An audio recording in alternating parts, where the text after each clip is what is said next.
Huh. You still recording then? What? Well, I thought that was John's thing. I mean, yeah, a bit. You wanted to see me? Yeah, well, your boss is busy, and I tried talking to Tim, but... Yeah, right.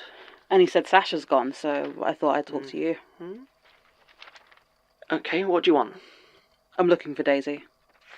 Okay, I don't know where she is. I don't know where anybody is. Why does everyone think that I always know where everyone is all the time? Alright, sorry. They said at the station that this was the last place she checked in. When she was interviewing us, that was like a month ago. Yeah, I haven't heard anything, so I went to check in with her at the station, and they said she hadn't been in since February. And no one's looked into that? I mean, they don't keep a close eye on. Well, she goes off the grid sometimes when working a case. Never this long, though. I thought it might have something to do with, you know. Look, he didn't kill anyone, okay? I think something's going on, okay? I actually think he was framed. Yeah, well, I hope so. If not, well... Just can't believe I was so stupid, you know? He really got me. Got you how? I actually thought I misjudged him. Hell, I like the guy. Wait, you mean, like you... No, what? Ugh, no. Why does everyone think... Right, yeah, because I don't actually... I mean, he was good company, you know, when he wasn't being a paranoia machine. He was funny, you know? What? John? Yeah? I don't think I've ever heard him tell a joke. Maybe you weren't listening. Right. Well, I'm sure it'll all get sorted out when Daisy brings him in, and you can probably talk to him then. Oh, sorry, I forgot you're not actually with the police anymore, are you? Thanks. So, you have no idea where Daisy is? I'm sure she's fine. She's probably just using her operation discretion to bully someone else. What did you say? Well, she was really rude, actually. She threatened to No. Did you use the phrase operational discretion? Yeah, she said she had full operational discretion. Is everything all right? I need to find him. Well, I'm sure your partner will find him. I just hope she's not as... No, I need to find him now. You're sure you don't know where she is? No, I don't know anything. Okay, alright, fine. Just, here's my number. You call me immediately if you find anything out, fine, okay? Now, please, we're really busy. Yeah, I need to go. Yeah, good luck. Right, let's...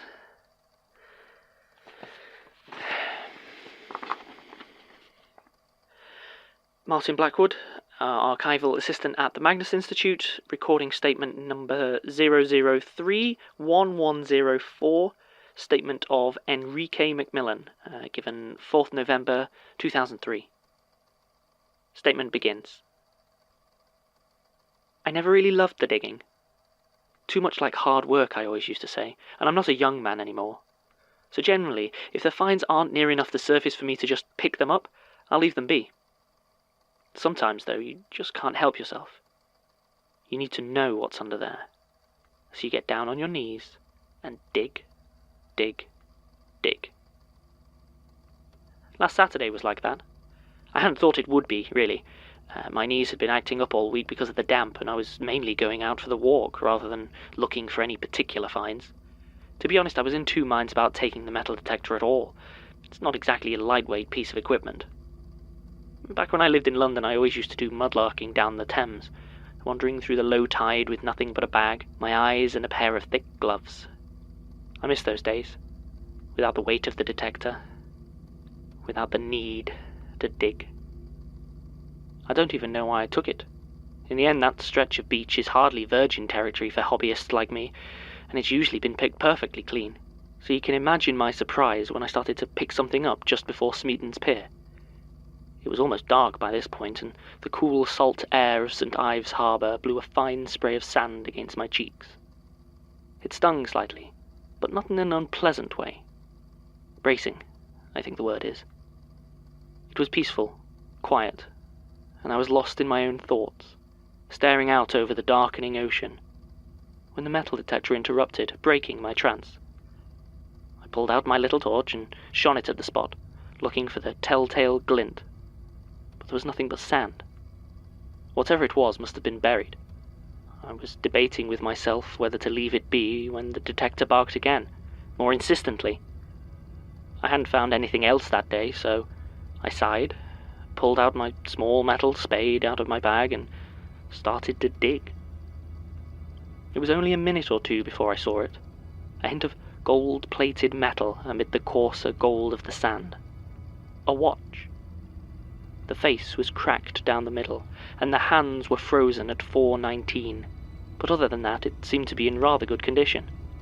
Not a bad little find, I remember thinking, as I started to clean the sand from around it, and uncover the wrist it was still attached to. I think I screamed. I must have cried out in some way, but nobody heard me, as there was no one to hear but me. I cleared away a bit more sand, just to be sure of what I was seeing, and revealed a stiff, unmoving hand. The flesh was icy cold and discoloured, so I was certain its owner must be dead, but it didn't appear to have begun decomposing. I lowered myself slowly to the ground, trying to collect my thoughts, considering the thing I had just discovered with my clumsy, reckless digging. I wanted to call the police immediately, but I don't have a mobile phone, and it was a little bit of a walk to the nearest phone box. My legs wouldn't stop shaking when I tried to stand up, so I sat there for a while, my torch shining on that lifeless hand, trying to compose myself enough to go get help. It was an odd thing, that hand. The fingers were bent and bloody, and the nails had been chipped and broken. From the looks of it, the damage had happened before its owner had passed away. Then I noticed something else in the sand next to it, something protruding ever so slightly from the sand I'd already disturbed. It didn't seem to be part of the body, and I found myself reaching over to try and pull it up. It slipped out of the sand easily, eagerly even, and I didn't even need to dig. It was a book. The cloth of the cover had worn away, and it was still wet from the sea water that covered the area at high tide. I expected it to be a useless lump of wet paper mush, fused together and unreadable, but when I pulled it open the pages came apart easily. There was a label at the very front, but the ink had run and I have no idea what it might have said. So I turned to the first page. It was very strange. It was just the one word, solid capital letters in a small, neat typeface at the very centre of the page. It said, "Dig." I took that to be the title and turned to the next page. Dig. Exactly the same. The third page. Dig. The fourth page. Dig. Dig, dig, dig, dig. Holding it hurt my hands. You know the way that if you say or read a word over and over again, it starts to lose all its meaning, to just sound like a jumble of noises or unrelated letters? Well, this was the opposite. Every time I read it, it was like the meaning of the word became more solid in my mind. I knew what it was to find your meaning buried in the earth, to claw your sense from under the sand and mud and soil. To dig. I had almost completely unearthed the body when the police arrived. Apparently a late-night jogger had spotted the scene and called them. They believed me when I explained to them how I had found it, though they were none too pleased that I had so thoroughly ruined what may well have been a crime scene. I don't think it was, and one of the friendlier officers later told me that the man had probably dug himself too deep a hole in the beach, and it had collapsed on him when the tide had come in. A tragedy, but not unheard of. They still weren't pleased with me, though, and once they had my statement, I was sent on my way. The book was in my bag, and they didn't ask to look inside, so I kept it. I probably should have mentioned it to the police, but they were very rude. I understand now, of course, that they were simply irritated that I had robbed them of their opportunity to dig. Perhaps they sensed it, that need inside of us. Above us, you see, there's only the sky, the infinite, a void of space and emptiness, so incredible that to think of it in detail is to overwhelm the mind. But down, down into the earth, through the many layers of this globe, this sphere built and crusted upon a single beating point. The centre of the universe for each and every one of us, that glorious convergence from which everything, everywhere, is up. And to reach it, To approach that source, that rolling, molten center of it all, the only thing you have to do is dig. I've dreamed of it, of course, safe and happy below, wrapped on all sides by uncounted miles of crushing, loving earth and stone. I see it, and watch the passing of history build upon it layer after layer. To travel down into the ground is to travel through time. That's what I always used to say, before I found my book. And I still believe it. But time is the least of the things that waits for us down there. Things I can barely think of without collapsing in fear.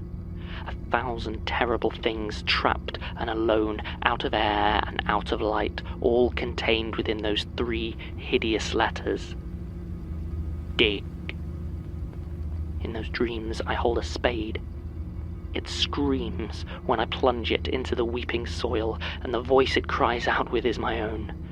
The soft mud begs me to stop, trying in vain to save me, but I do not listen. And the pitted ruin of my shovel moves lump after lump of it, tearing it free of itself and piling it around me, sculpting my own grave, bringing the ground up to meet me where I must be buried. It fills my lungs, and I am free. I am awake. The shovel is in my hand, and the book is open to its chapter and verse. Dig. In the moments without the shovel, without the torn ground, I have tried to find out more about the book. Maybe even get rid of it. A bookseller I asked about it pointed me towards you and yours before I dug into him, and so here I came. To tell my story, of course, but another thing as well. Cold, empty, and calling. There's something here, you see. Something to be dug up, rooted out, buried within. A hollow space that all eyes point towards, and I intend to reach it. If my fingers don't give out first, I know where to dig.